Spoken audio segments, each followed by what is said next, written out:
Hopefully we're on now, and I did not really have any tech issues apart from the issues up here, which are, the normal kind of issues.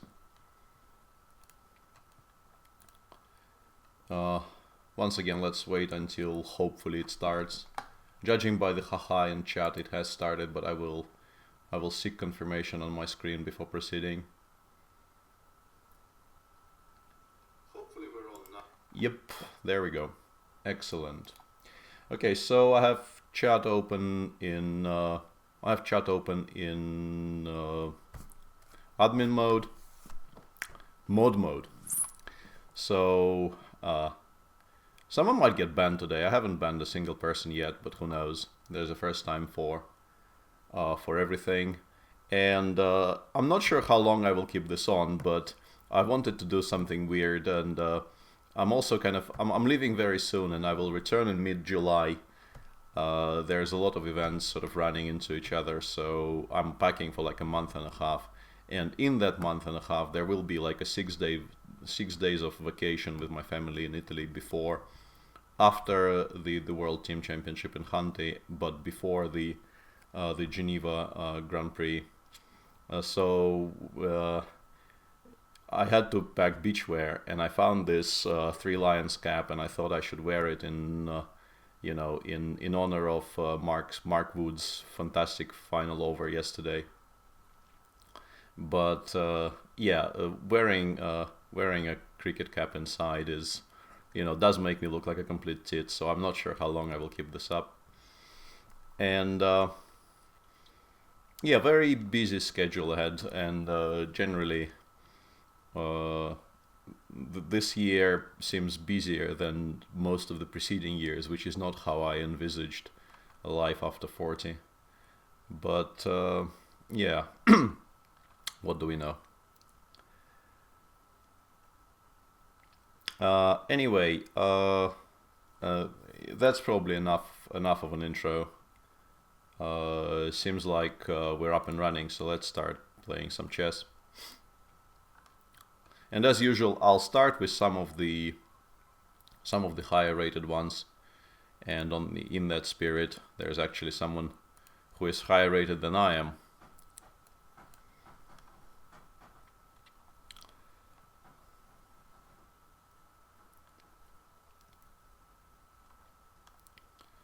Why is everybody playing e6 these days? This is just so annoying. I can't really avoid playing all these people who play c4, e6. Like, it's not as if I have anything against, the proper English opening. But I don't even get it these days. All I get is these types of positions. b3 is not really very critical here, but I want to try something. And that should have been done on a previous move, actually. I'm being a bit too fanciful, precisely for that reason, because if I want to create an idea of knight d4, knight f5, I should do it before bishop f8 becomes a move. Yep, no board. And now board. Yeah, almost no board. And I will rewind to show you what I was complaining about in the opening. Mainly I was complaining about the fact that my opponent replied to c4 with e6. As you can see, I haven't done this in a while. I'm making all kinds of amateur mistakes again. No board was one of the stupider ones, though. And I'm beginning to sort of like my position, surprisingly.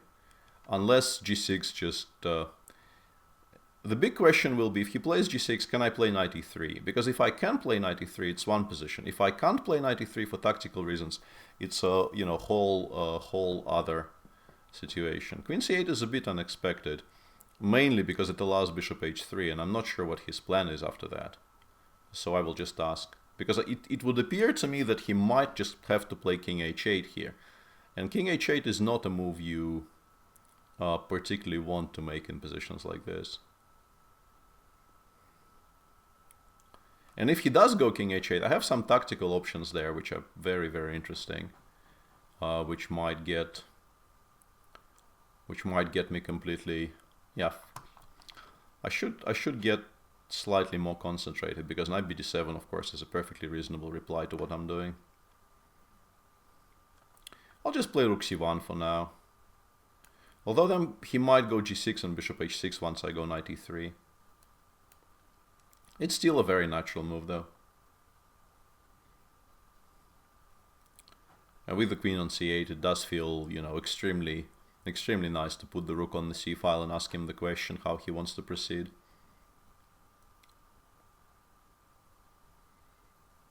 Yeah, I will be doing some commentary for Norway Chess, not the entire tournament, because schedule for June is really very, very weird in terms of you know, how everything runs into each other. All the tournaments are seemingly scheduled at exactly the same time, which means that I should probably start thinking about the game. But yeah, I will have to go and play in the world teams basically at some point, is what I was trying to explain. Bishop h6 after bishop g2 is a bit annoying. D takes c5 here kind of forces him to take with the knight, but that's not horrible for him. It might still be the best move though, because I have some attractive options after that. Is there no... Why is there no opponent's name? There should be... That's slightly weird that you don't see the opponent's name.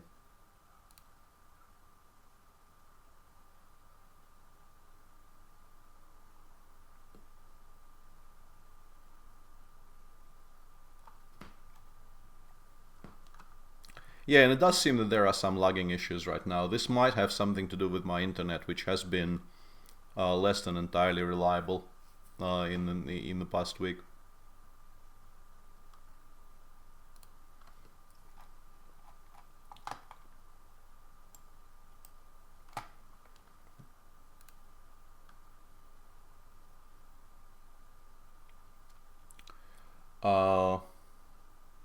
Not sure what's happening with the stream. I hope we're still back.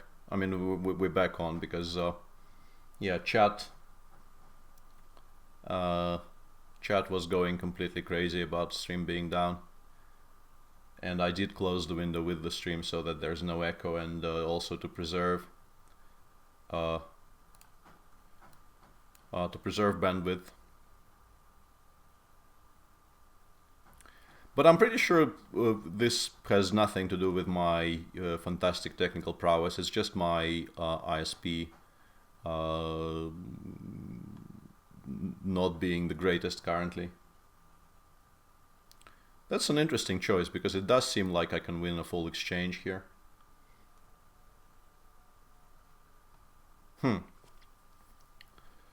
That shouldn't be enough.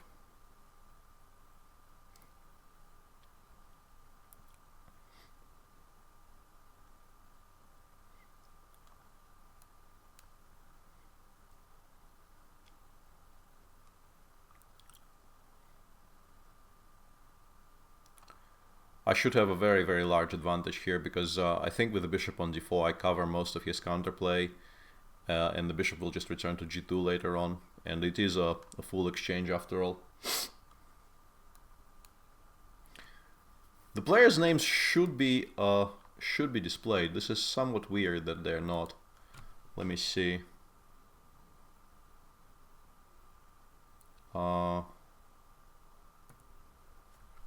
What happens if I do this? Nope. That shouldn't have been done. I'll try to deal with this sort of in between games, okay? Because don't want to lose this one on time.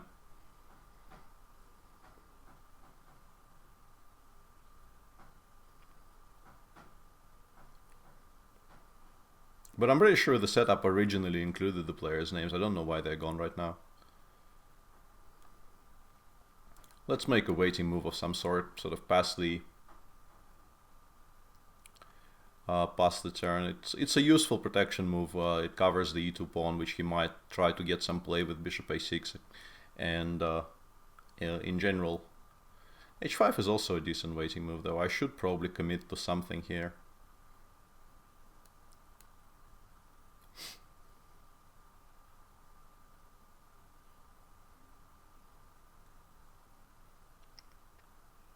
Queen a1 wasn't my idea when I was playing rook c2, but once I spotted this move kind of existed, I was immediately drawn to it, and now I can play rook d1 and get my pieces in a much more harmonious setup.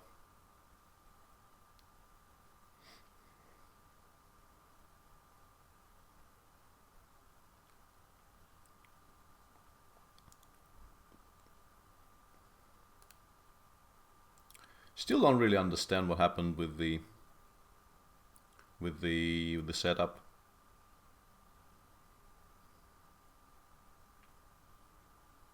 And I keep on getting messages from XSplit about frame drops, which is extremely annoying. But once again, I'm not sure what I can do about it, because this really is just about the ISP being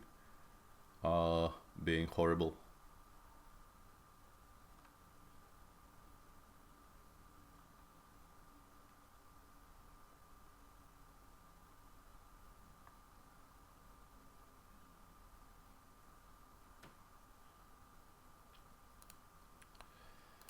And yeah, my apologies about that. I don't really don't know what to do about that. And it would appear we won that game, but yeah, if the stream quality is so horrible, I don't really know if it makes sense to restart, or because it really does appear just to have something to do with the internet quality, and that's something that's completely out of my control. Let me see for a second. Maybe I can find.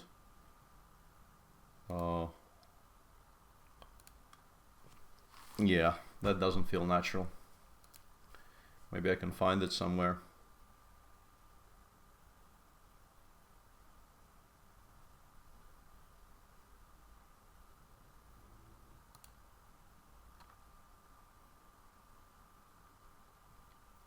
Because maybe streaming at a slightly lower resolution would improve things, but I can't even find where that is.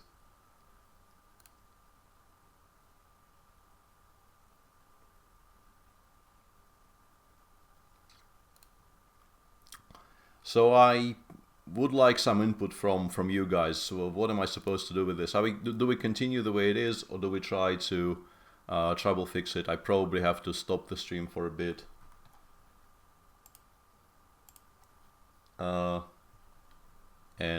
And hope that the quality improves. What do you guys think? I don't think the cap is the reason, though. I might bring the cap back if there's popular demand for the cap. I might bring it back, although it is kind of unfortunate to be wearing a cap inside. It does seem to be better for now, but the problem is I don't know if it's stable enough. Let's try and go on like this for a bit, but yeah, if issues persist, we might have to do something. Okay, anyway, challenges.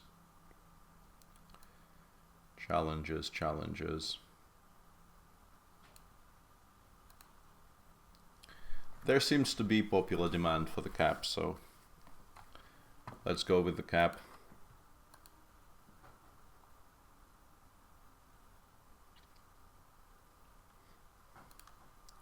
White again. I will not repeat my mistakes, and I will go e4 this time.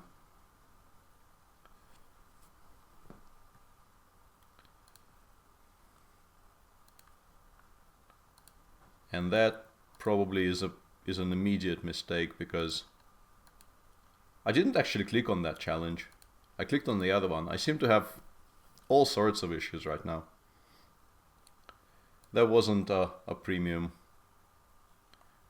challenge, which I knew, and I was sort of actively trying not to click on it. That's weird.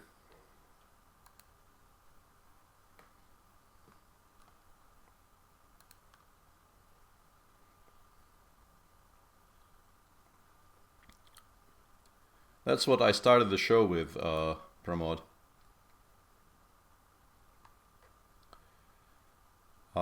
Let's play something slightly offbeat. Although now I'm immediately unhappy about my life choices. I think I'm supposed to go d5 now, but it's a sad choice. This is obviously a very good c3 Sicilian for white, because a6 is not particularly useful.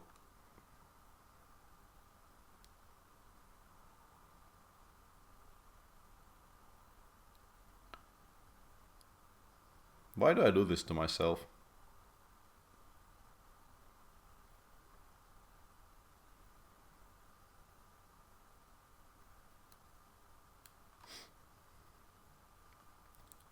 This might just be completely horrible for all I know. Even something very simple like bishop e2 is quite threatening, but also I'm not entirely sure what I'm doing if he goes knight c4, which was worrying me a bit more. Here at least I can maybe develop some pieces. Although c4 and d5 might be completely crushing. If he goes knight c2 as he has, I mean, I'm probably still not doing particularly well, but at least I'm probably not losing by force, which was like the entirety of my ambition here by that point.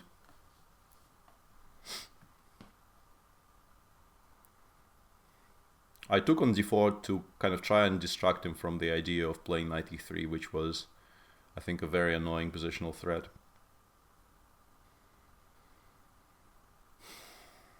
But my position is still potentially quite unpleasant here, even after, let's say, queen takes d4.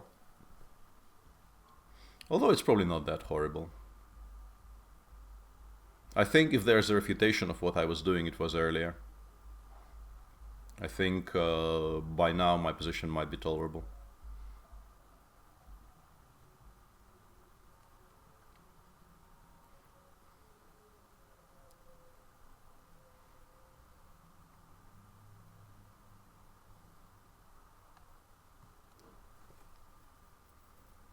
I would probably take on d4 with a queen here if I was him, but then I can just swap everything down and play this somewhat boring technical endgame. Objectively, I think this is what I should do. On the other hand, but frankly, I mean, everything else I think is just much weaker, which is an issue. I would like to play something more adventurous, but I think it's just strictly the best move in the position, so I will make it somewhat unhappily.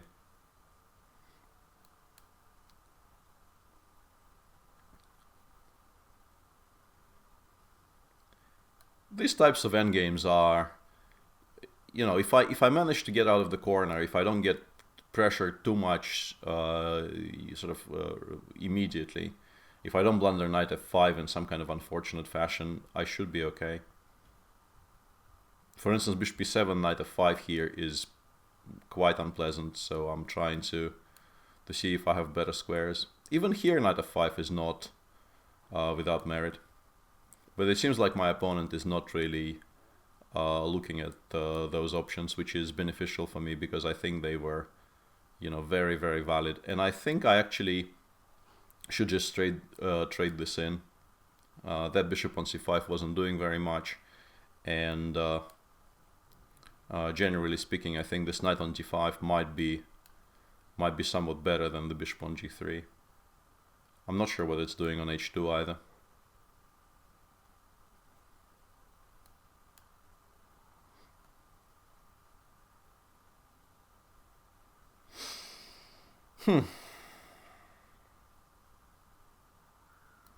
Okay, let's create a weakness on h3 and try and do something about it later.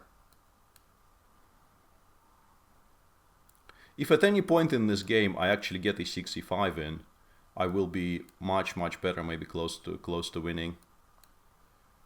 Obviously. Even rook b8 here looks very strong, but I don't think I'm in any... Well, rook b8 would drop a rook.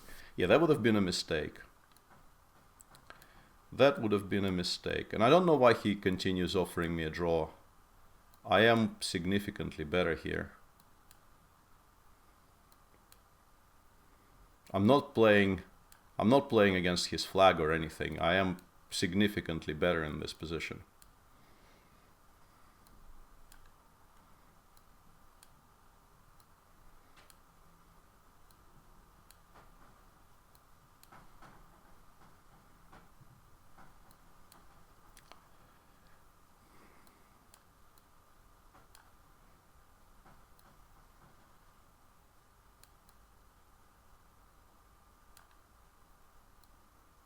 I might get flagged though, which would be unfortunate.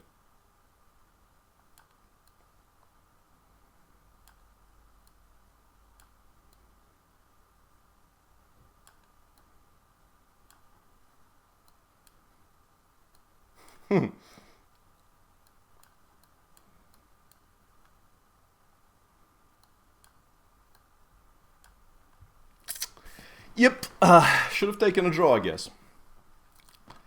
And yeah, well played for my opponent. Continuing on in that position. Shows proper fighting spirit.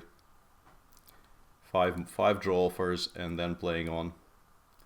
That's the way to do it, obviously.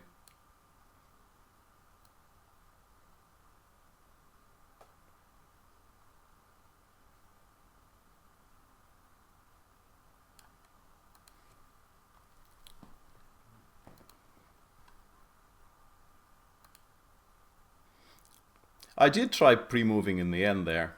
It didn't really serve me particularly well. Allowing rook b2 and rook takes f2 was a bit of a mistake as well. But I mean, there's not a lot to comment there. I mean, of course I should be winning positions with an extra piece when I have 20 seconds left. It's a bit bizarre that I don't, but... motor skills, not what they used to be.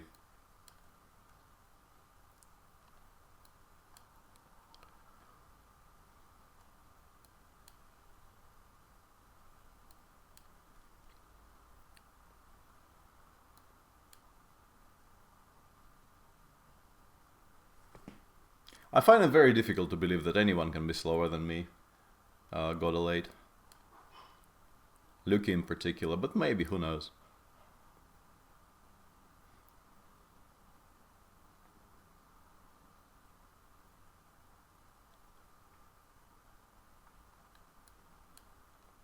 I like the woohoo as well.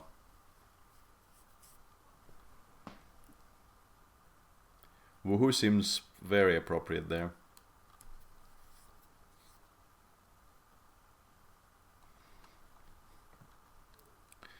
Knight g5. This does look like a kind of a King's Indian I used to play with black. I'm a bit curious about knight takes c3 though, because I do seem to be emerging with some extra material. Because I think the normal reply there is knight takes f7, I can take on d1, he takes on d8, I take on d8, I take on d3. He will have positional compensation though, but I think I should do it.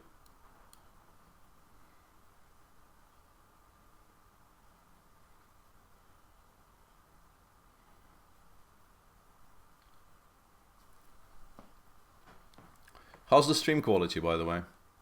Because I minimized XSplit and I don't really get those messages anymore regarding frame drops.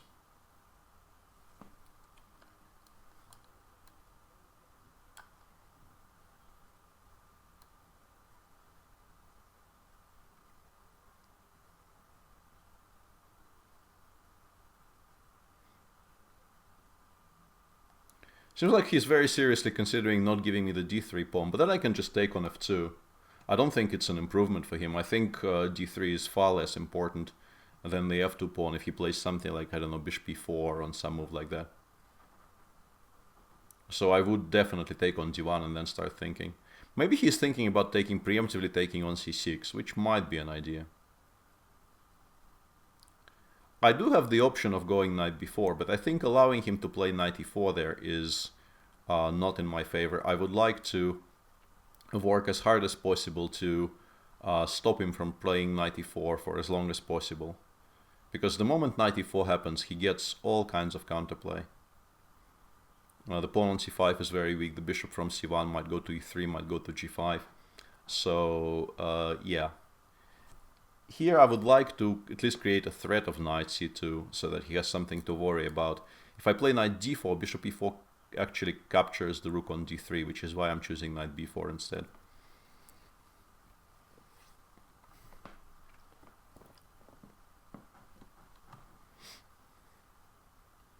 Bishop e4 is still, of course, very much a move here, but as mentioned, what I'm trying to stop is knight e4. If he plays bishop e4 here, at the very least, the bishop is occupying the square the knight badly wants to occupy, which is a great result for me. the knight might have to go to some other directions, some other squares now, or I might pick up one of those bishops. If, as the end result of this operation, I manage to trade off my knight for, in particular, the light-squared bishop, this is a fantastic outcome for black, obviously.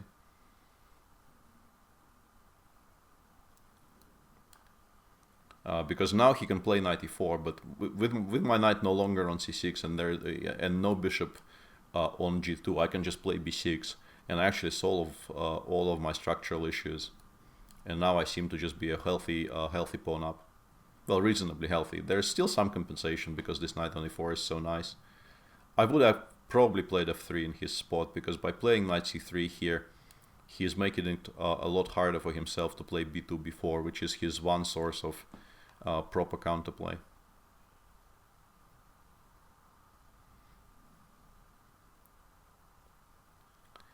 And once again, I apologize for, well, somewhat apologize for the salt explosion you witnessed after my loss against the Woohoo guy, but and I don't want to start the whole debate on whether flagging is good or bad in Blitz. Flagging is perfectly fine in Blitz, but the whole combination of multiple draw offers and then the flagging kind of annoyed me a little bit.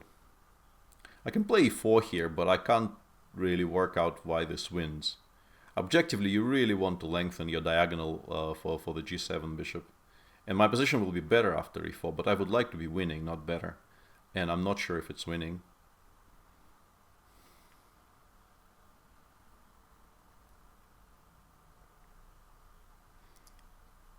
And of course I could ask for the challenges to be to include increment, but once again, this never really been part of the deal, and I don't particularly want to make it part of the deal. This is a weird situation. I really want to do it, so I'll just do it, but I still don't see why this is winning. He can just take... I can take on c3 and take on e4, but it's kind of slow, and I think it sells my advantage a bit short. Or I can play something like bishop h3, but even there, I'm much better, but I don't think I'm winning, and it's kind of annoying. That's not entirely true, Chicago Dave. People have beaten me fair and square in these banters. The Gen Pop on Chess24 is quite good at chess, actually, and people have outplayed me and beaten me in these things. I'm very confused by bishop f2 though, because now I think I can just pick this up. He could and should have played rook c1.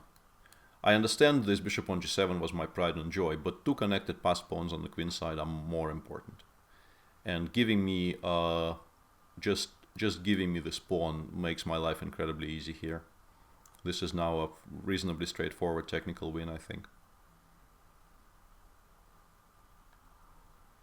Yeah, I can just take and pick up a third one. Because his back rank issues are so horrible, the a-pawn just falls. And the bishop on h3 is a monster. And yeah, just playing rook c1 at that moment was absolutely necessary.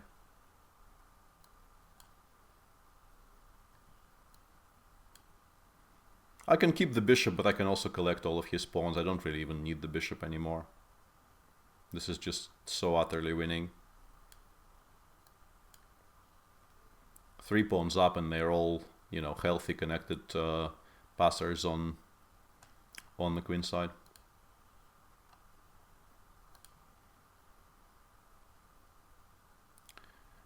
There's a challenge from somebody called Lawrence Trend, but that's way too triggering.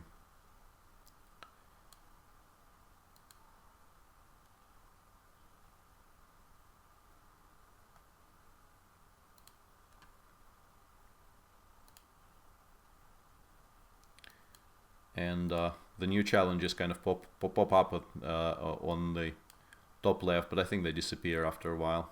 It was a bit weird that I couldn't remove it. And we still get no names. Oh, we do get names now. That's a lot better. Why were there no names previously? I think Yeah, I don't understand any of that. Because I didn't touch anything and now suddenly there are names and everything. That's how I would like my technology to work. Me complaining about it and the technology magically correcting itself.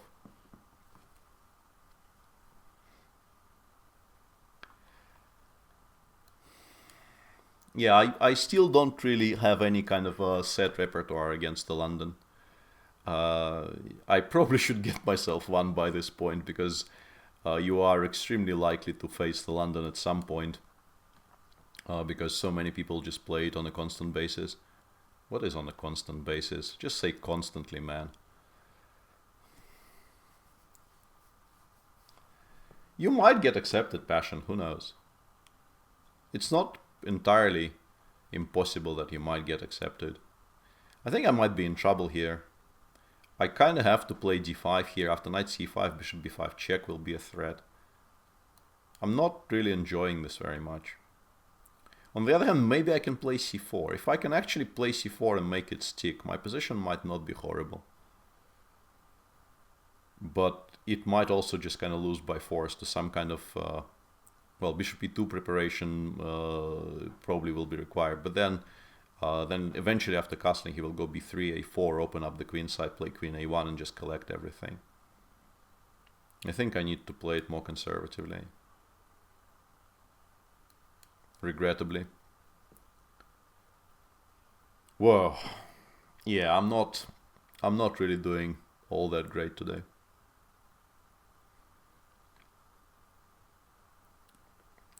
Kind of want to resign. I think the educational value of this game is gone. It's just completely lost. Completely forgot this is a move. Yeah, I should get myself a repertoire against London, as mentioned previously during this game. No, I'm not playing Bill this year, Taya. I think just resigning here is perfectly fair. I don't think prolonging the suffering is particularly necessary, but let's make, I don't know, 5 more moves.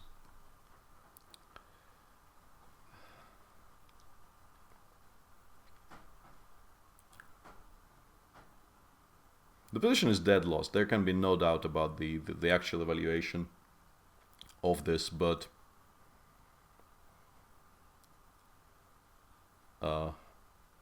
sort of for the sake of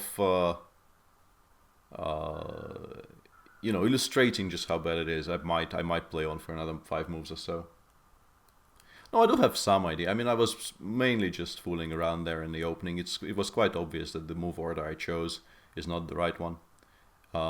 As I was playing bishop b7 after knight bg2, I kind of knew by that point just how unpleasant knight c4 was. I just was trying to sort of push the boundaries there a little bit, which is not the greatest idea in the world where, you know, in positions where the boundaries are there for a reason. No, that's not Svidler Gambit, that's just me playing horribly. I feel somewhat ashamed for even continuing here. There's just, like, my opponent has shown me nothing that makes me believe I can save this position against him, frankly. I mean, I played horribly, he played perfectly fine. And I can't even castle kingside. If I could castle kingside, my position would still be completely lost, but at least then I would have, you know, something resembling potential counterplay at some point in the game.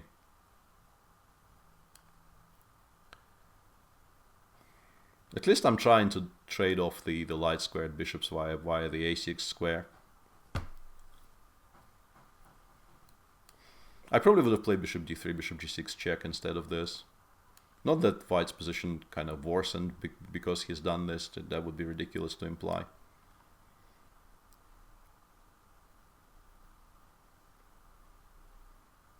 Yeah, knight takes h7 was winning additional material there, but I don't think it was necessarily required.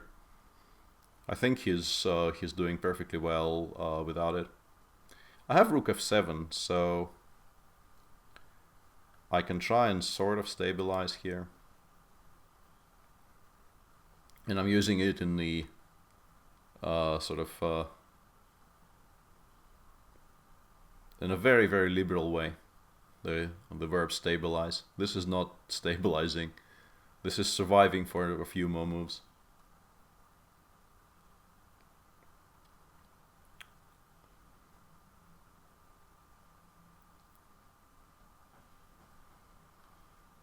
That is a very strange decision, though. Just play f3. This knight wasn't going anywhere. Okay, you're no longer winning by force, but why would he think this endgame is his cleanest technical win? I don't know, because this, objectively, this of course should not be holdable either, but I think this is a somewhat strange decision by my opponent. It's giving me some hope. Not a ton of hope, because the structure is still very, very closed, and like, I don't know how I'm getting any counterplay anyway. But it might take him a very, very long time now to win this. Well, not a very, very long time. There's only like a minute and 25 left for me, so yeah, I really don't understand what he's doing with this.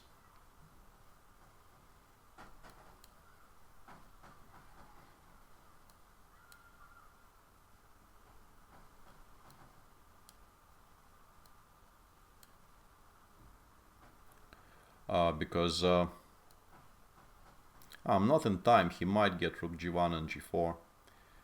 That's unfortunate. That's unfortunate.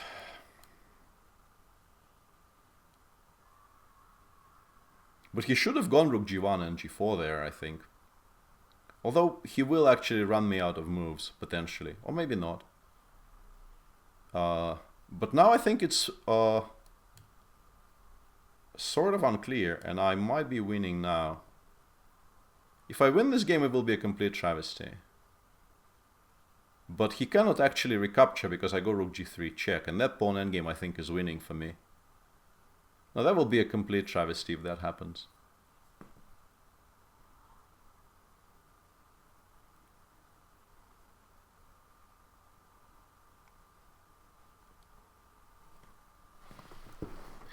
But yeah, he should have finished off the game where he had the opportunity.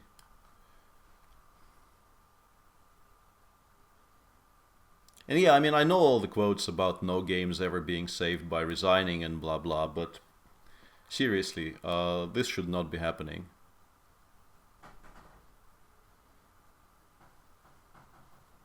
I sort of apologize. Like I wasn't fooling around when I said that, you know, I really should resign after knight g5. This game has been long dead. I'm sorry, Hugo. This yeah, but I mean, he sort of only has himself to blame. But yeah, you should not be winning this position with black. All right, but hopefully this kind of gets my one really, really horrible opening out of the way for the remainder of the banter.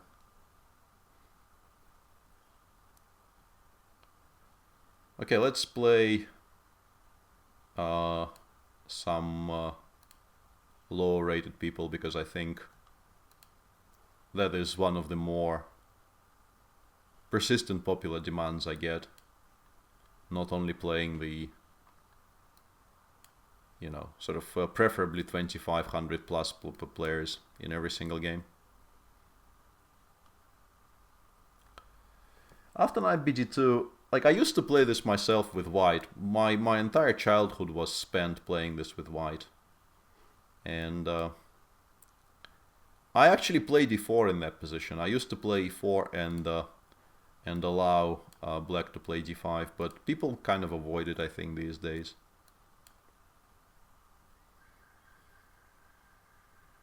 But I used to think that yes, it does lead to a lot sharper positions, and black might be objectively fine. But on the other hand, if you want to go for like the biggest potential advantage there, that's the only way to go about things.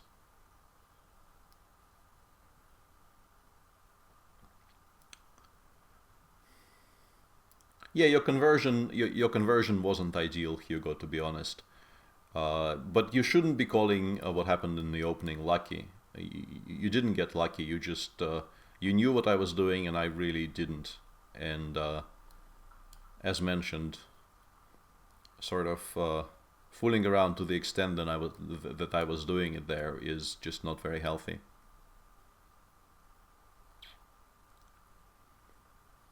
Luck doesn't really enter into it very much. I don't think I would have gone d5 in his position precisely because after knight f6 he will now have to either give up the d5 pawn or trade off one of his bishops. And this actually even loses a piece. And e takes f6 is actually a very easy move to miss normally because you just kind of take on f6 with the bishop on autopilot. But because my rook is already on e8, here it just picks up a full piece. And the game is sort of two somewhat unfortunate moves by my opponent, and the game is just completely over. Which sometimes happens.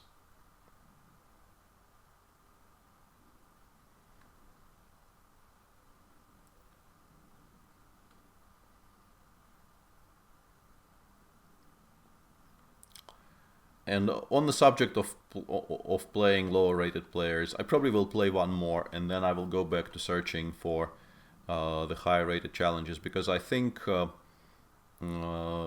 as mentioned, I'm leaving reasonably soon and I have sort of limited time remaining at home. F5 is fine, but also I kind of want to start with this.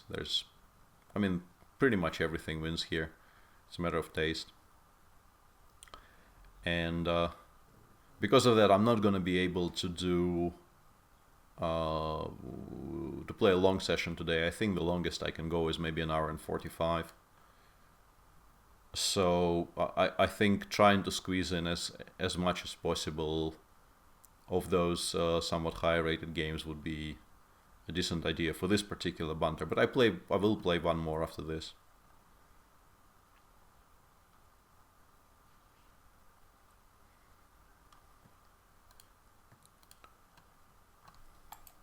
And yeah, I mean, people have recorded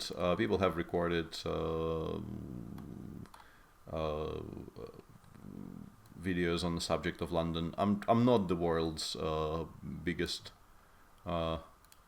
expert on the London. I do know that I shouldn't be doing what I did in the previous game, though. That wasn't me genuinely not knowing how not to get a lost position against the London by move 6. That was just me not taking it particularly seriously.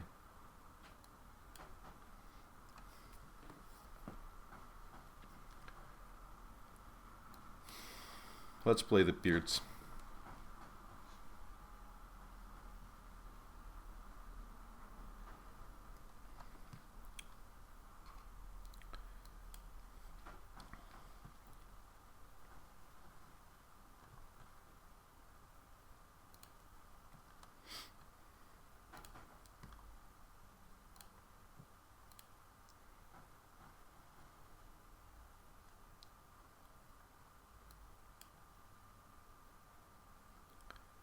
Spamming the same question in chat is generally not the way to go about things. A general remark sort of into the ether there.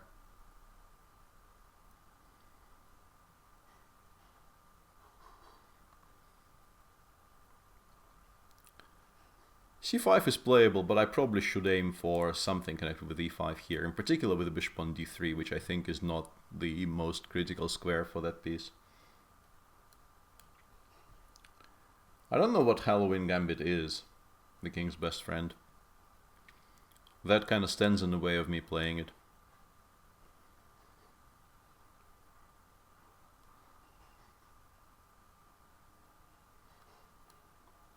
I can go knight e7. I can go, because the bishop is on d3, I have the additional option of playing knight d4 here, which I want to try.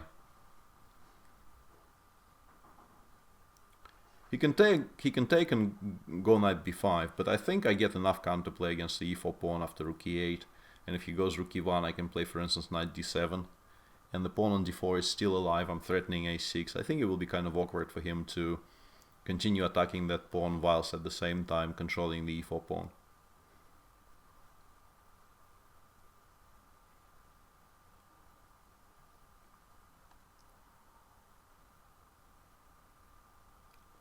Yeah, this is not the greatest King's Indian type structure for white, but it's not horrible either.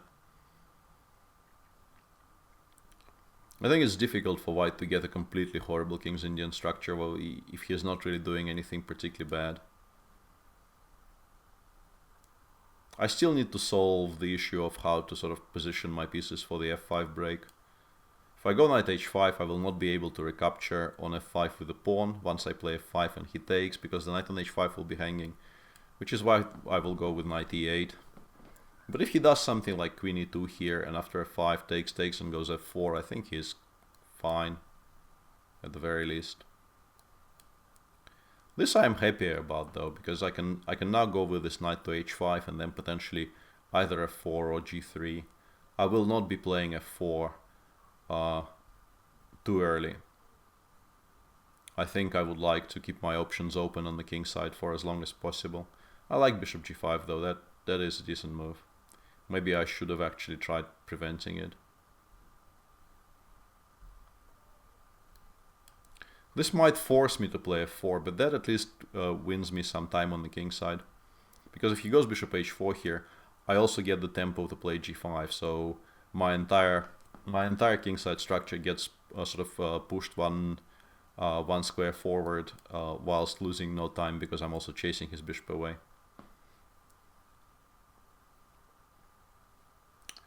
Is the stream dead? Stream seems to be somewhat alive. Don't scare me, people. I get easily scared as it is.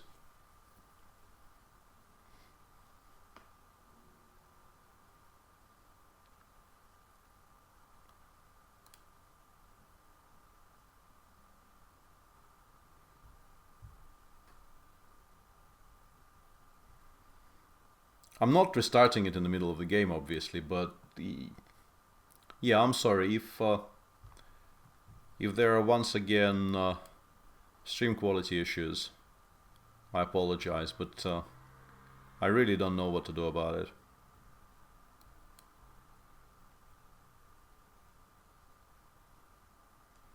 He probably is planning to go king g1 here, and then I can do something funny to use the fact that his rooks are not connected yet. I would have gone king g1 without taking on g4 if I were in his spot.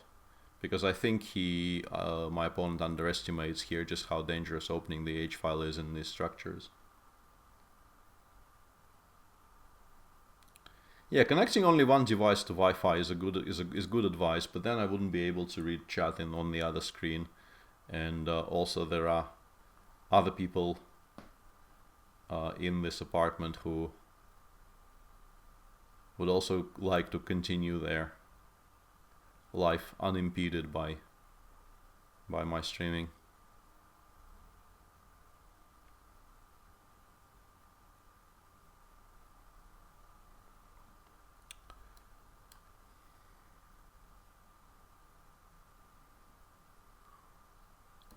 Yeah, my point is that now I can play king f7 and rook h8, and I think it will take him a very, very long time to properly evacuate his king. So I might be able to do something about it. Knight takes e4 wins a pawn here, but queen takes e4 and queen g6 check is very, very annoying. So I'm not going to be doing that. I think I can win material by playing rook h6. It's a bit regrettable that I have to go for like this extreme materialism. I would have much preferred to give mate, but in the absence of mate giving chances, I will have to make do with just picking up a ton of material. And it seems like there were issues. Hopefully they are somewhat resolved now, and I apologize once again for the stream having hiccups, but as mentioned, not really a ton I can do about it. He has knight b5 here, but I think something like bishop h3 just kind of wins, because the g-pawn will queen.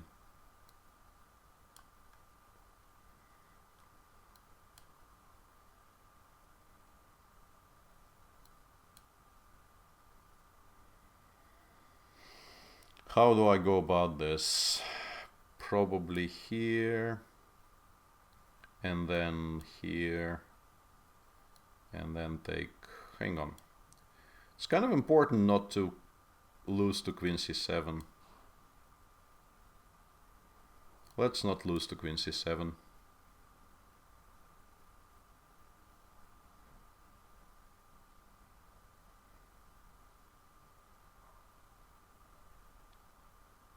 And now we can just queen the g pawn because the threats are gone. Let's have a battle, says Lawrence. Let's have a battle. Why not?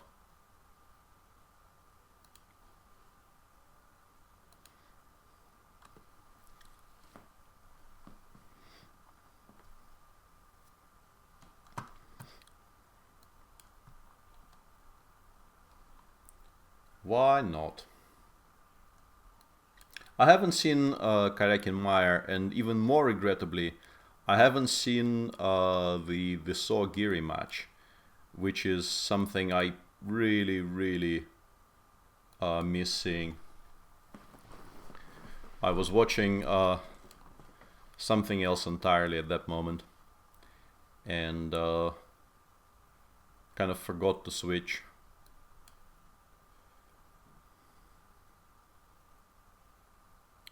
I don't really know what I'm doing in these types of Najdorfs, but my assumption is neither does Lawrence, which should be okay. Okay.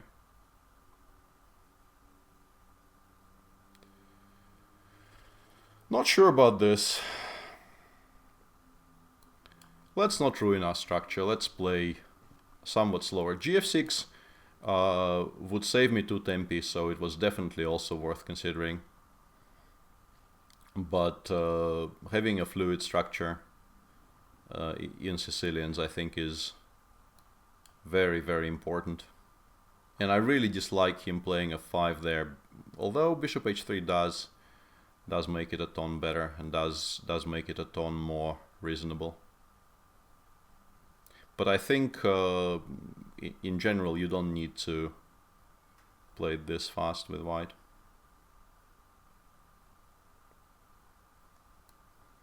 Queen e7 is such an ugly move to make, though. I mean, I will have counterplay afterwards anyway. I mean, I'm doing it for a very specific tactical reason, because I can play h6 next move. Otherwise, this is just not a very good idea, and I wouldn't have been doing it, but because I have h6 as a follow-up, I'm making this extremely ugly choice.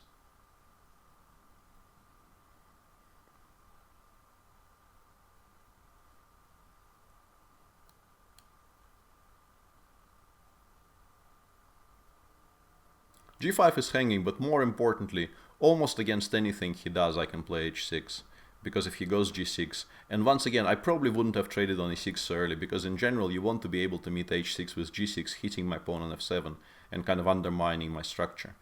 But here in particular with the king on e1, the fact that I have queen h4 check as a reply to all of that is hugely important. And okay, it will be somewhat important for me not to get mated immediately, like in the next 2 moves, but if that doesn't happen, I think I'm doing very well. Because I've won a pawn, and my structure is still very solid, and if I castle kingside and don't lose any material in the process, the game is over. And even with the king on e8, I think I should be doing perfectly okay.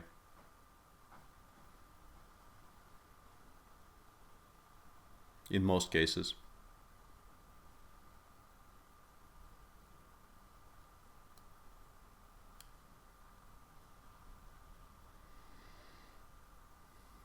He's doing everything that he can to stop this from happening, but the thing is, it's not immediately obvious how he can... Knight e2, knight f4 though. This I have to pay attention to. The other knight arriving on f4, yeah, that's well spotted by Lawrence.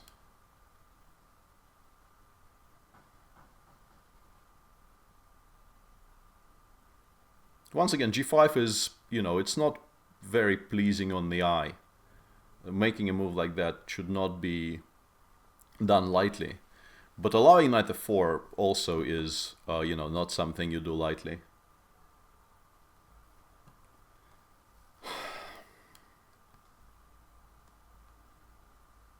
And now we can... I can trade. I can also go queen g6 first to have h5 later.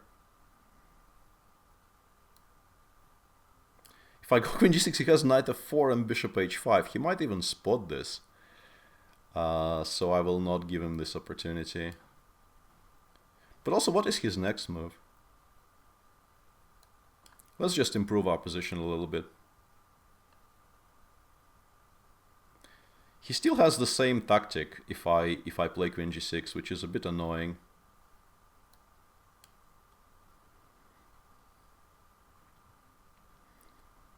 Let's just kind of go the long way round.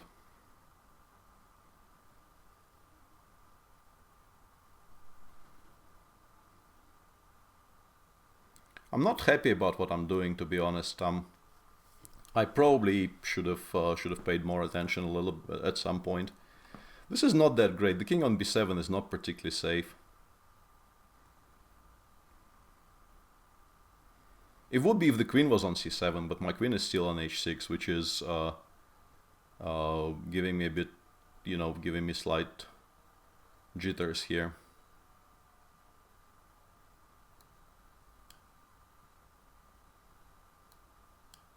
I don't know why Lawrence suddenly decided to give me piece trades. That seems a weird decision.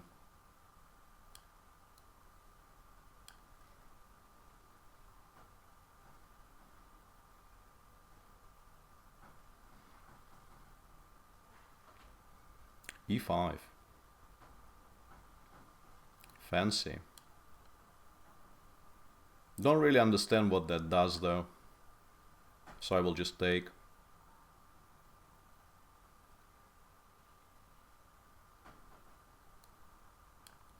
That should be just one check, as far as I can tell.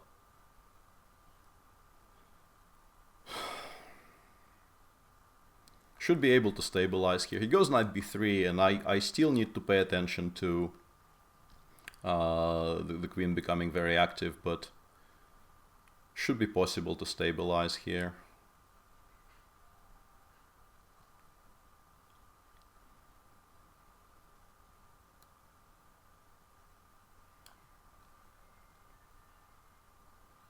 He will have some compensation, but I am now 2 pawns up. And I don't know why I gave him the h7 pawn. That was a mistake. That was a rather large mistake, actually. Extremely unhappy about this last move. Should not have done that. And it seems like I'm no longer better here, which is... Once again, we'll never hear the end of it.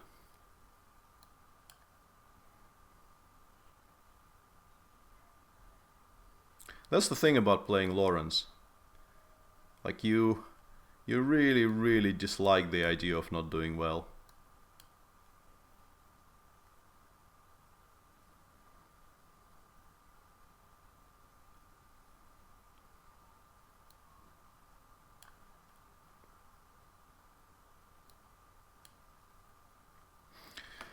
Okay.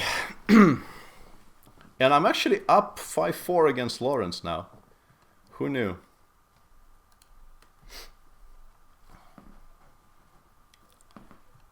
Feels good to finally be in the plus against the beast. The beast of Essex. And that probably is completely incorrect, and he is not really from Essex. Or maybe he is. That was somewhat unfortunate at the end there, Lawrence. Yeah, you... From a certain point on, I really liked what you did. I think some of your opening decisions, if you're watching, were not ideal, but the way you continued creating pressure after I picked up the g5 pawn, I thought you played quite well. and I didn't really like some of my decisions at all. All right.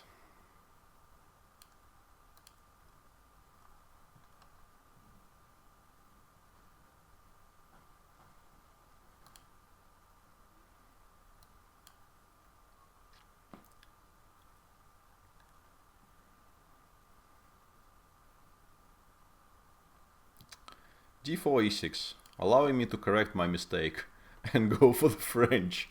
Whoa. Okay, no French even. Don't really understand what my opponent is doing here.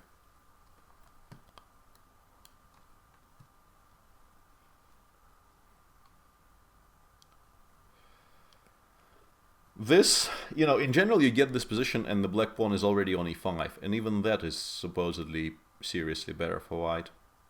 And what my opponent is doing, you kind of feel obliged to try and immediately refute it. There's probably no refutation, but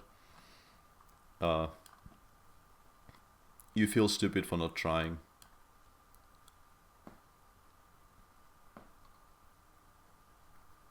He can just take on e5 here. He can also probably take on b5, go queen a5 check, and then something like knight e4, which I only just spotted. I didn't see it when I was going for this line.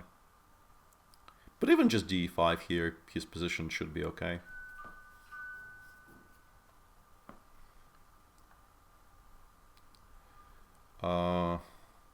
Yeah, if I take on f6, he goes bishop c6, and I like this better for black actually. I don't like this for white.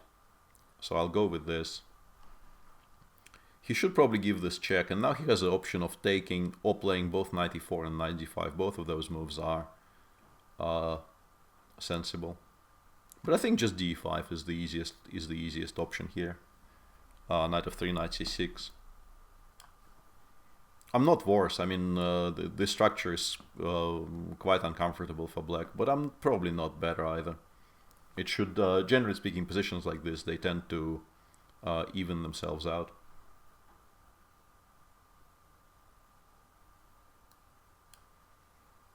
Yeah, I don't know about dead lost, Lawrence, but you were worse because, well, it's a healthy pawn, and I should be able to stabilize, but I didn't play it as well as I should have. There was a number of decisions there, my decisions, not yours, which I, with hindsight, felt were... Why not knight g5? What am I doing? I mean, what is this knight d2? It's just so ridiculous. Knight g5 is just so much stronger.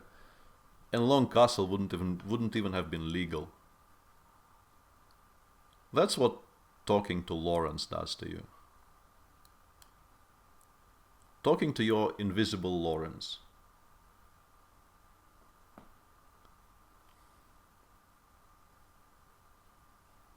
I should just stop.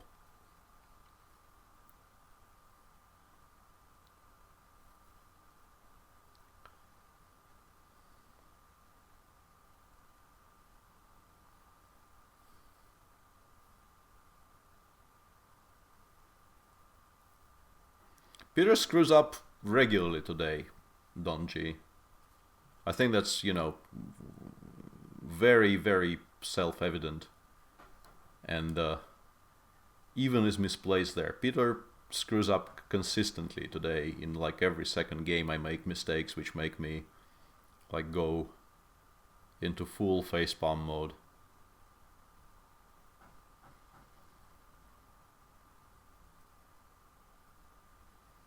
I will pick this pawn up. I mean, there will be some counterplay, but I think I have to.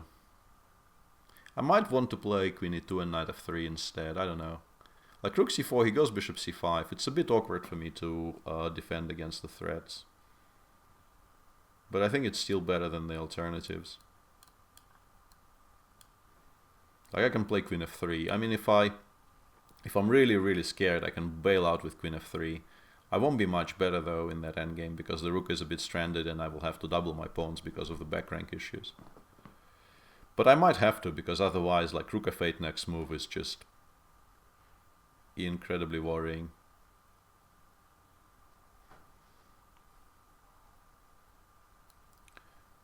Let's try not checking out though.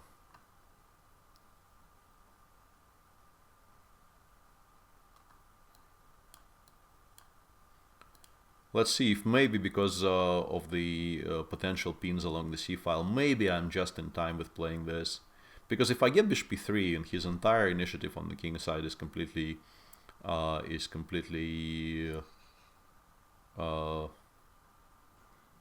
what's the word I'm looking for? Disarmed.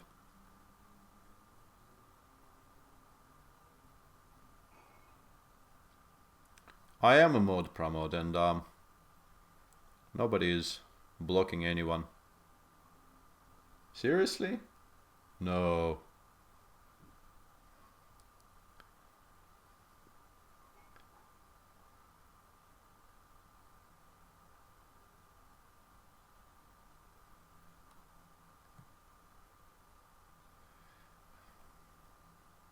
That I think was a fairly unnecessary use of banhammer right there.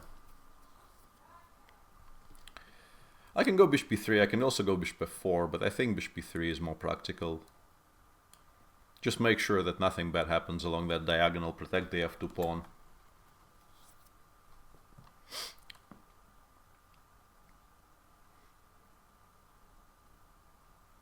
I am extremely, extremely envious. Cardinal super blinds.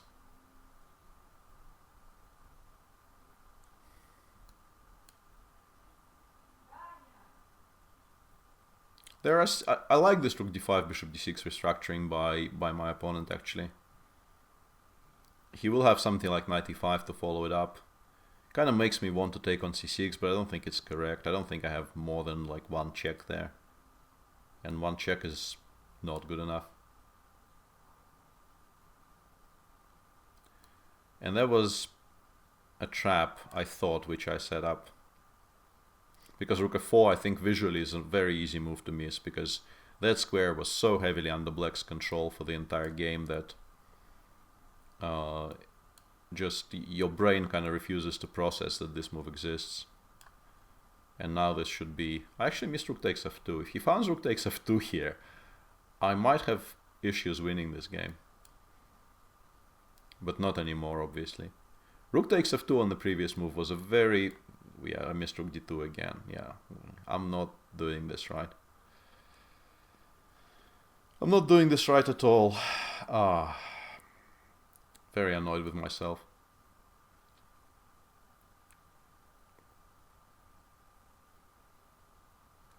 Yeah, he just takes on b2 and there's suddenly technical problems again. Maybe not huge technical problems, but there will be some technical problems which really should not have been there. I found a tactical solution to them though. Because in these types of positions, I can just pick this bishop up with a check. In these types of positions, black has survival chances as long as both of his rooks are alive. The moment I trade off one of them, I think my win becomes a lot easier. And if he takes on b2 here, I found this line, rook b1, rook takes a2, and here I can take on b7 and go queen b1 check and pick this one up. And the moment only one rook remains, I think the queen just completely dominates the board, and winning this should not be very difficult. Stream is breaking up again every 20 seconds. Stream stops sometimes. Yeah, sorry guys, I hear you in chat, but it really is just my my connection playing up. Short of restarting the router, and that will kill the stream for about 2 minutes flat. There's not a lot I can do about it, and even restarting the router doesn't really help every single time, so we'll have to make do.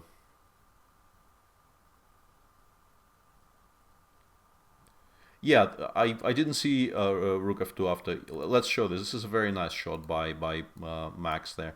Rook f2 would have been a very cute move, but sadly for black, I do have king f1 here with a very easily technically winning endgame. But yeah,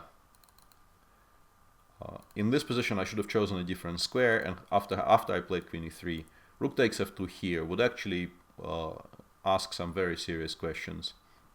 because bishop d4 next move is a problem, and if I play c3, black gets a hugely improved version of what he got in the game. I'm not even sure I'm better in this position. Might be slightly worse for all I know, because like bishop f6 and rook dd2 is a very, very serious proposition. Anyway, let's start. Let's start one more game. The bill is paid for a year in advance. Trust me when I tell you this. This has nothing to do with me not paying for internet. Paying for internet is something I take very, very seriously, because life just completely stops if there's no connection, as we all know. So I don't think I've had that particular internet problem in my life.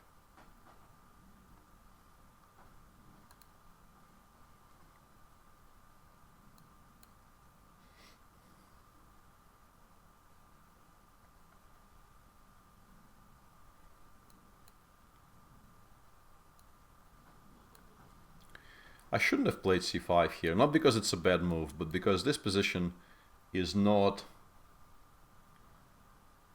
particularly exciting to play, and I could have gone for something less symmetrical.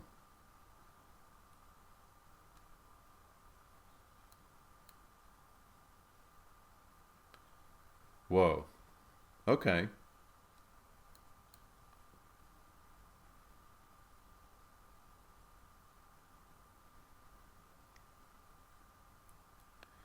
That's what they teach you in school, right? If you're sort of getting mated on, or at least being attacked on the flank, you should start immediate counterplay in the center. So that's what I'm doing. But he can probably just ignore it. On the other hand, if he plays h5 here, I have the option of taking the queens off by just taking on c4 and then taking on d1, which doesn't sound very exciting, but sort of makes sure I never get mated in this game.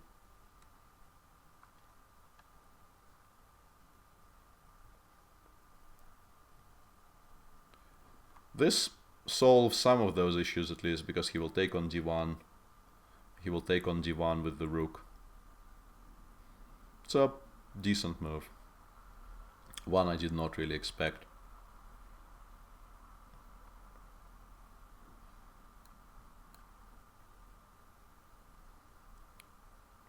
I think objectively I probably should still go into the endgame, but it doesn't feel exciting enough, frankly.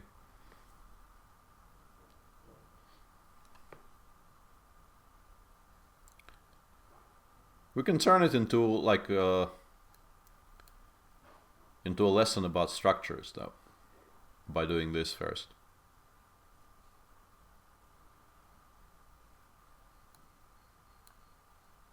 He should take with the king now, I think. Although, yeah, I'm not sure, because that gives me rook d8 check with tempo later in the game. So what we get here, if not for bishop h6, I think I would be, yeah, that I think is a huge mistake. Giving me an additional tempo to play f6 is just wrong.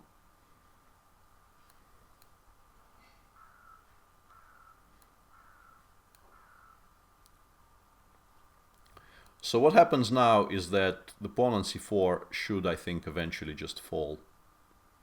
And if once he plays h5, and actually maybe I should have considered at least playing g5 and just winning this bishop on h6.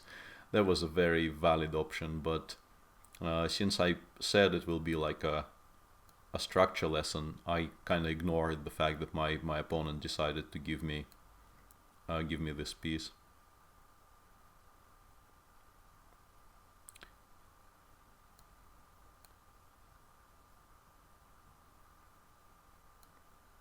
But as mentioned, the pawn on c4 just falls in many cases in these types of structures, and then black just proceeds with the conversion. Not sure about this move. I think knight c6 was maybe stronger, because now he can take on e5 and then go knight f3, and it gets a little bit awkward.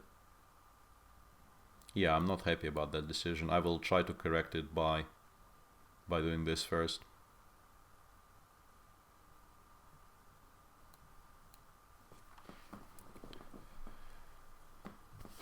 Because in that other line, I would have to allow him to really activate his knight on g1, and I didn't really feel like doing that.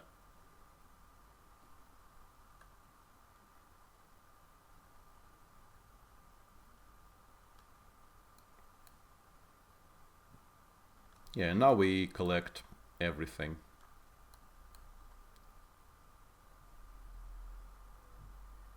One by one they all fall down.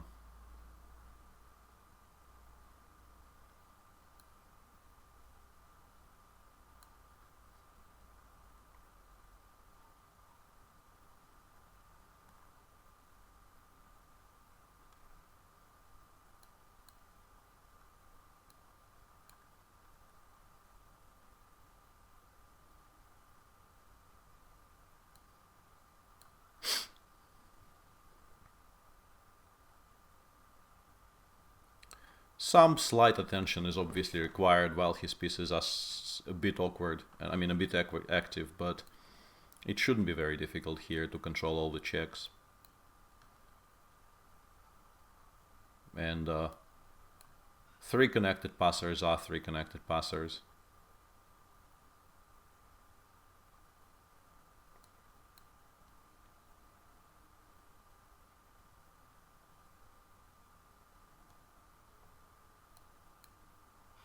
Not sure what this move is about. I don't know why I played knight d6 and not, I don't know, rook g7 check or any other move, but it's not horrible. It's very difficult to spoil this position, obviously. Being this much material up is generally decisive. And once I start pushing forward, the game just ends.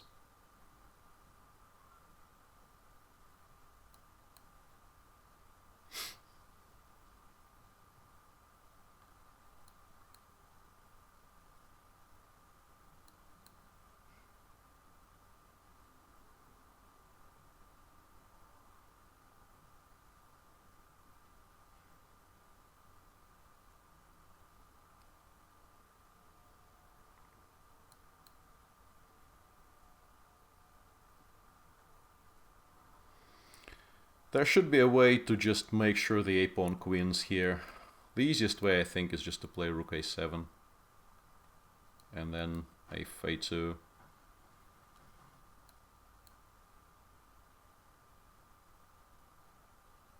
And I didn't miss knight takes e4. I will show this in a second. It seems as if I missed like a mate in 2 there, but I had rook a3 check.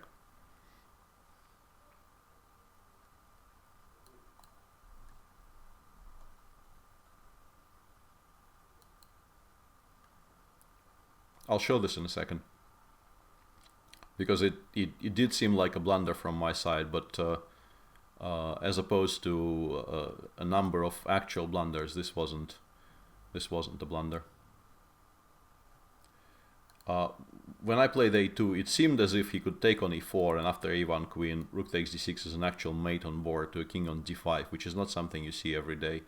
But after knight a4, I was planning to go rook a3 check, and then either take on e4 or go a1 if the king goes, and if he goes knight c3 check, I can take, and a1 queen is a check. So I didn't actually miss knight takes e4 is what I'm trying to say. Alright, probably 3 more games I think would be a fair assessment of time management. If the 3 I play turn out to be short or very unsatisfying, I might play more, but I think 3 more games is the likeliest outcome from here.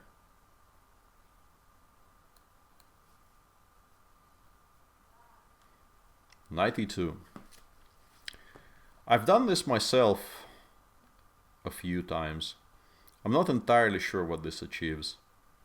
I think it's an attempt to not play the dragon, to not play the Najdorf.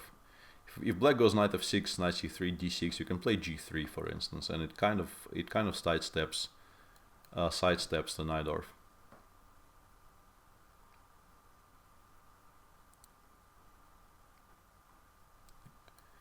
I think somewhat famously, this is how I started my game against Hismatulin in one of the super finals, which I lost with white in like 24 moves, and the final position was mate on the board with a Discover Double Check.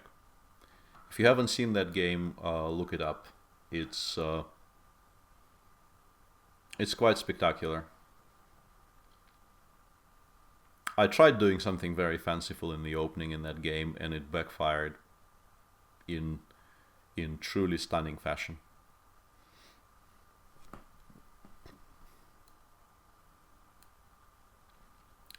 And here I'm also, because my opponent has been doing something weird, I'm trying very hard to kind of punish him straight away. I'm not sure if the position allows for that, but I will try.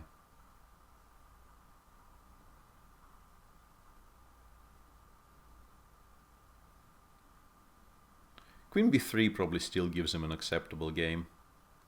After queen b5, I even have the option of playing bishop e4, which might be interesting. dc6, bishop takes c6, and then take on h1. It might get trapped on h1 though. I'm not sure it's great. I might still have to play queen takes d5 here, which is a bit regrettable. I mean, I get a very nice position, but I wanted more. He kind of has to play c3, I think, otherwise knight gb4 is...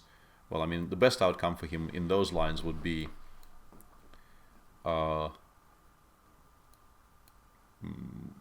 just abandoning the c2 pawn and hoping nothing gets lost. And here I should be able to pick one of the bishops for the knight, which gives me, you know, a very pleasant edge, in particular in connection with the rook on g1, which means that the king is, for the time being at least, completely stuck in the center.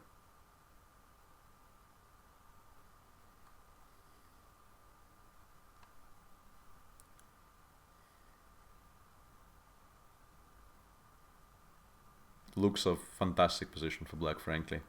Bishop goes to g7, I can play e5 later, I can castle long if I want to immediately start occupying the central files with my rooks. Which seems like a decent idea, but maybe it's safer just to castle kingside. Also, I probably should do something about the threat of knight c5. So I'll put the rook on the open file. It's always good to put the rook on the open file, but here it also stops the one source of counterplay white had there.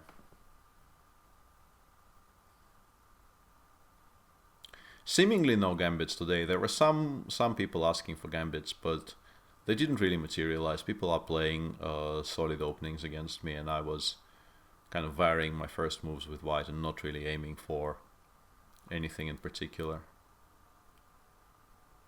I think to sort of ease myself back into the streaming schedule, I think the first banter black is okay to have it like a non-thematic banter without, you know, particular constraints on the openings and such.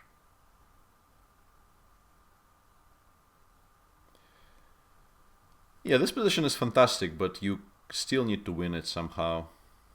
And my opponent is doing quite well by not castling queenside, because then knight b4 would be almost lethal. So here I still need to somehow break through.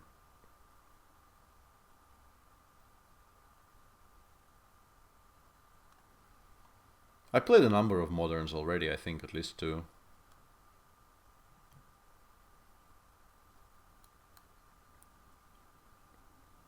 I'll continue sort of cutting off the squares from his pieces, but if he goes rook d1 here, I might have to start trading, which is a bit regrettable. Because, as usual, his pieces are a little, well, more than a little bit crowded here. And the bishop on e3 has really no prospects whatsoever. And if I have to trade my fantastic knight on d5 for this bishop on e3, normally I'd be quite happy trading a knight for a bishop, but in this particular position it feels like a downgrade, and I'll be somewhat sad.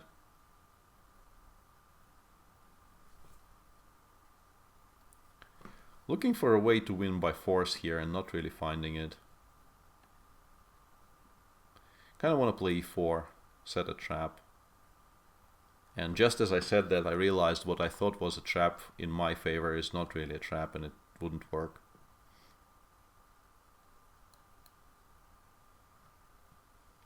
I thought after knight e1 I could go knight takes c3 and go for a mating attack, but actually the knight on e1 not only attacks the bishop on d3, it would also cover the c2 square, so he could take on c3, I go rook takes c3 check, and he could play king d2 there, and rook c2, which in my head was accompanied by the mate sign.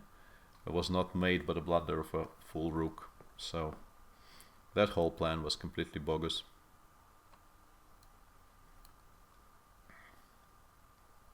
But I am sort of breaking through here. I don't know what this knight c2 move was all about. Seems a bit vague to me.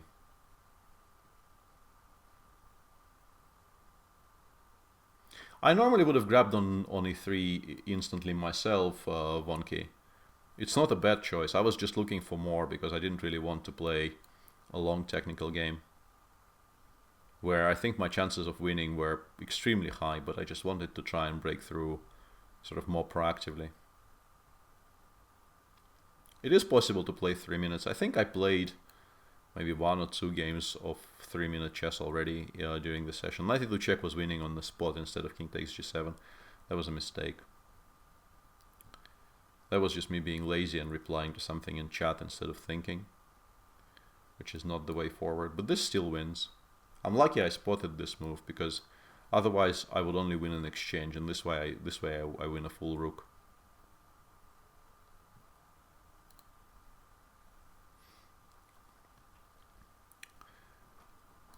Knight b4 was excellent here. If white castles here, knight b4 creates a mating threat, so I think I win. But one move later, if I play knight b4 here, I don't even win the a2 pawn. For instance, white can just play a3 and allow me to give this check, and then this knight on a2 might get completely stuck, if that's what you're asking about, Wonky. Okay, 2 more.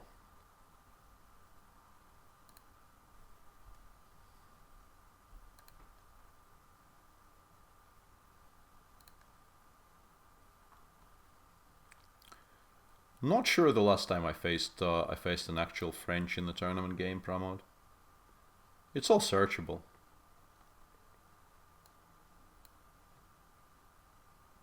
You can probably even search for it on Chess24. There are also specialized database websites out there which do nothing else but provide specific data like that.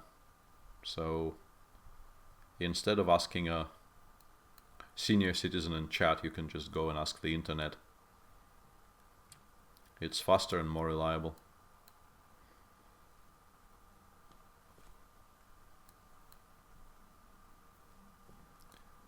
Hey Asantili. I'm doing okay, thanks. Finally a dragon. I haven't faced a dragon in a while. And I used to consistently play either 9 g4 or 9 long castle in that position, but I've grown a bit bored with that. Let's try something else. I haven't looked at this position in about, oh, well, forever. And I probably already mixed up the move order. I think I probably am not supposed to castle this early, because of precisely what my opponent is doing. And the fact that I have to start thinking here is a bit alarming.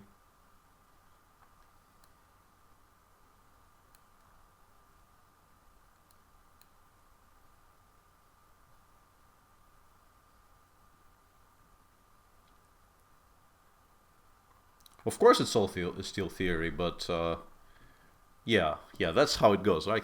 h4, a5, h5, a4, bishop d5, and some craziness. But you kind of need to know what you're doing there. Doesn't apply to me.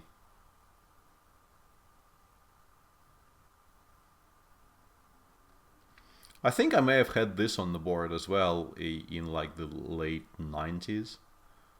I have a feeling I've seen this position in my own games previously, but that could be completely false memory. And now the question is, if I trade everything off, I'm probably not worse, but I'm also not better. I can play queen e3, but after queen a5, I'm very worried I might be seriously worse if his counterplay starts faster than whatever it is that I'm doing. But it keeps the queens on the board, which I think is kind of preferable on general grounds.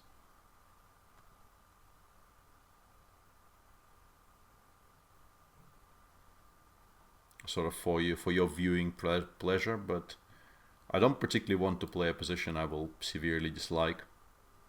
So I'll go with this.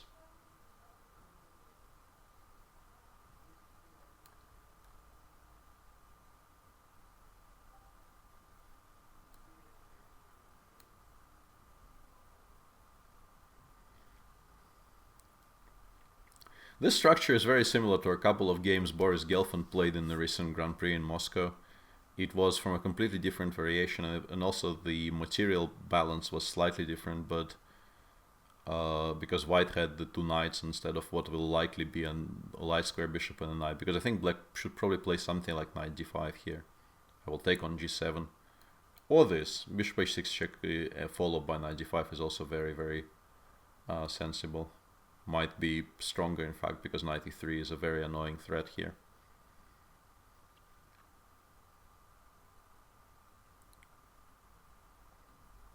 Yeah, that's a tone better than what I was suggesting. I might have to take on d5. It's a sad day if you have to make moves like this. But I think allowing knight e3 would have been even less pleasant. I think this had to be done.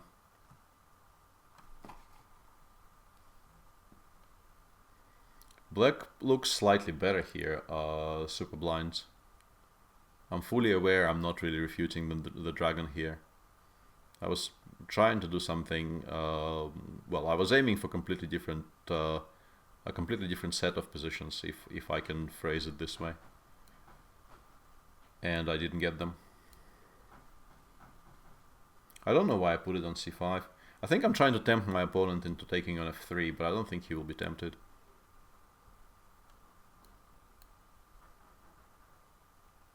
Okay.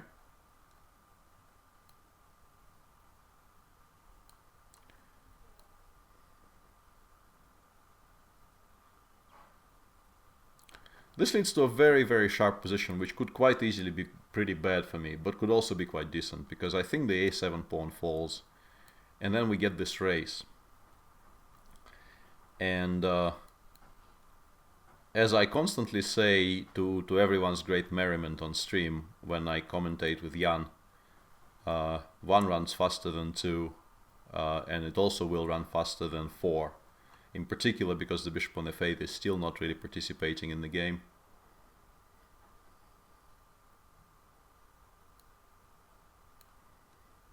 And this is not me starting to run the c-pawn, I'm just preventing rook b5 check for the future.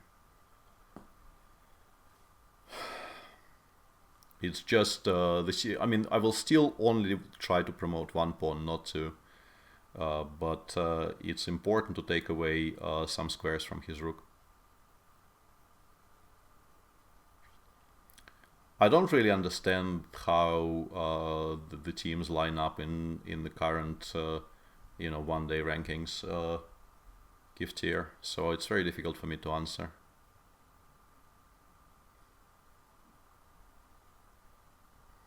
I will be, as evidenced by my headgear, supporting England, as I always do, but whether England are favorites or not is very, very difficult for me to say.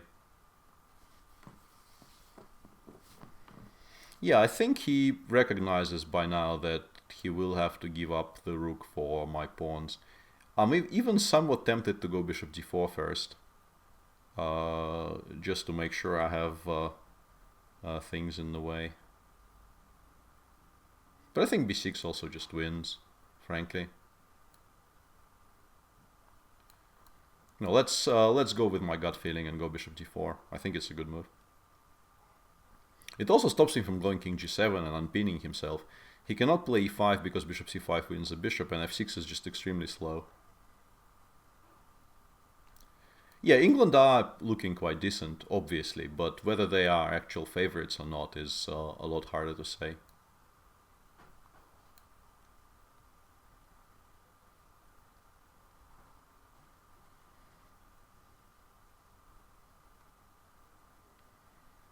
And I think now I'm fast enough just to play bishop c3.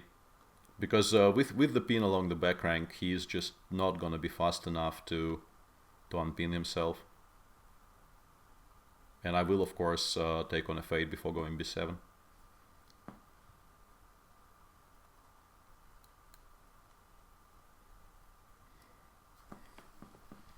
Alright, so that was I think a reasonably interesting concept there, because he absolutely did not have to pay any attention to this. He could have just played, for instance, bishop e3, and I think black is quite significantly better here. Like, I have to play something like knight e4, just play f6, followed up by king f7, bring the bishop over to b6. Black has a pair of bishops, a very fluid structure, which at some point will start rolling. I would just take black here in any game. I would be extremely happy having this position with black, and I would be extremely miserable having to play it with white, frankly. Instead of which, I think my opponent kind of stopped here and realized he is not losing the bishop to anything, and he won a pawn. But here, because his kingside is so passive, I think he underestimated just how potentially dangerous positions like this can be for him. Okay, one final one and we're done.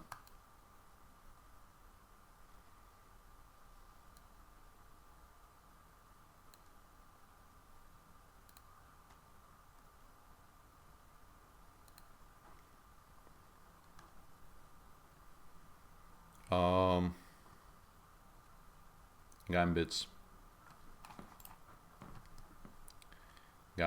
We can play the Queen's Gambit accepted, but that's not really the kind of a gambit people want from me, I think.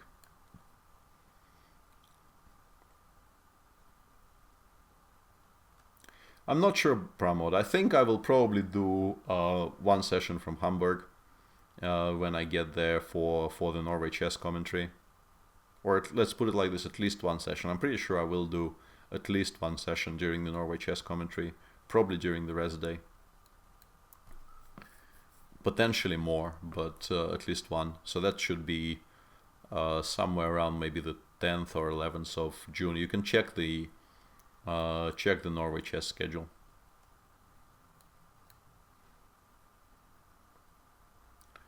George Jeff, the general protocol here is not really asking me to accept challenges in general, because you know the assumption is everybody who is on my challenge list wants to play a game, so you know, specifically asking in chat doesn't really get you anywhere. But also in your particular case, you don't seem to be premium, and these things are for premiums only.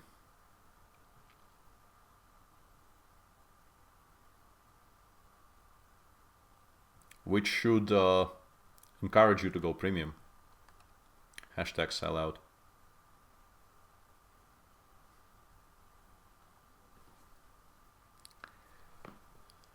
Yeah, this is a bit annoying because I wanted to play a4, but I might actually lose that pawn if I go for a4. Should still do it.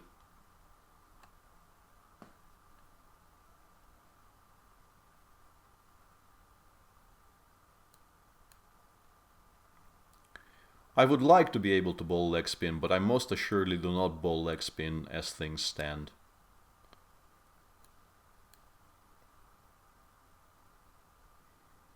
I can't bowl at all. I can't bat either, but you know, at least with the bat in hand I can pretend. Bowling is something completely alien to me.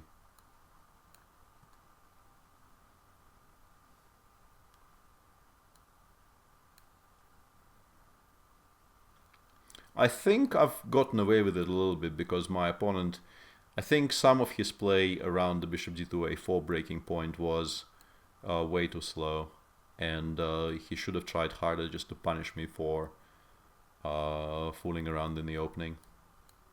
And now I quite like my position.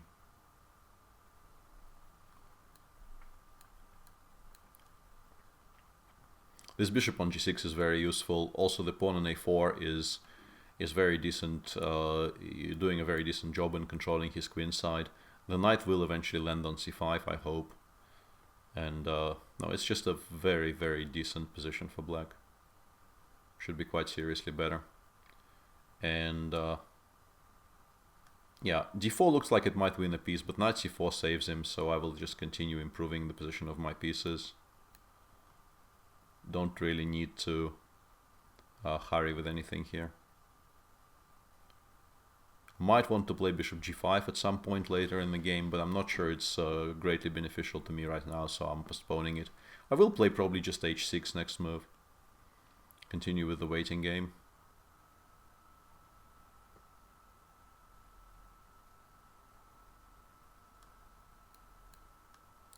I want to wait until he goes knight f1 before committing to any decision in the center.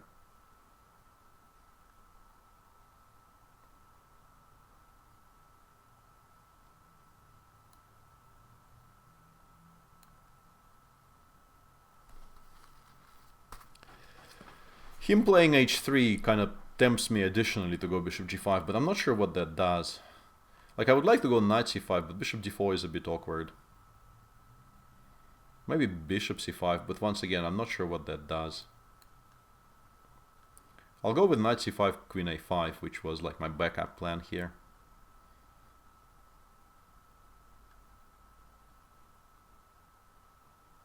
Completely missed bishop b4. That's very annoying that I keep on missing moves like... I mean, this is not a very difficult geometrical idea. I'm lucky I have bishop f8. I mean, in many cases this just would have been completely lethal to me. I'm not sure why he took on d5 there. I think that, you know, lengthening the diagonal for this g6 bishop. For instance, now I have this horrible threat of knight d3 he has to face. And with the pawns on e4 and c6, I had none. I think that was a large mistake to finally settle the structure in the center, because yeah, this bishop on g6 is an absolute monster now. If he goes knight f1, I have the option of going knight b3, which immediately wins some material. No, you don't need to address grandmasters by starting the addressing by grandmaster. I think that's overkill. And I'm trading off the monster, but I'm trading off the monster because I just win a ton of material on the other side of the board. That's the only reason. I can even take on c1 here, I think, quite safely. But I'll go with the somewhat safer route. If he goes rook c2, I can win more material by playing knight e1, which is a cute little move. And here, I think the easiest way is just to pick up more pawns and, you know, demonstrate to my opponent just, you know, the futility of resistance here. Let's keep the queens on the board, though.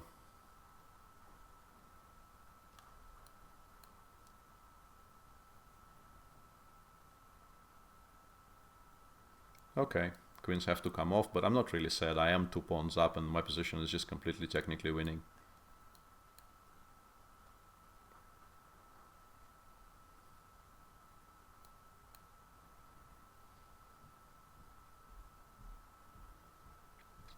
This is not a very difficult conversion either, because there really isn't any counterplay.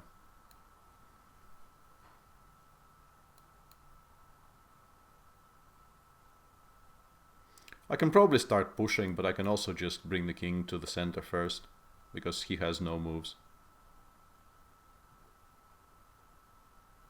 He's completely paralyzed here. I can improve my position forever without committing to anything. And now that I've ruled out knight f5 check, I was ready to start playing e5. Okay, not blundering the e4 knight is kind of an important detail here, but I'm not going to. Should have gone rook c2, but this continued expansion is also fine.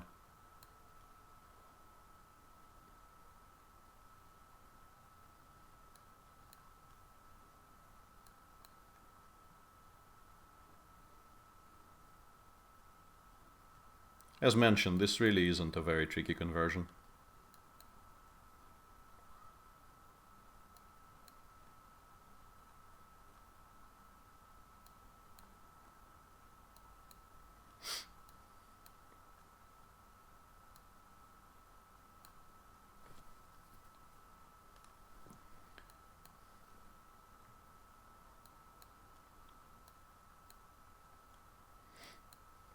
They just queen themselves here.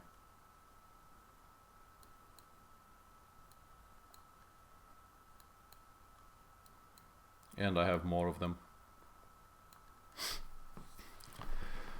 All right, I think this concludes our business for today. Very happy to see people join me for this, and it's been an enjoyable couple of hours.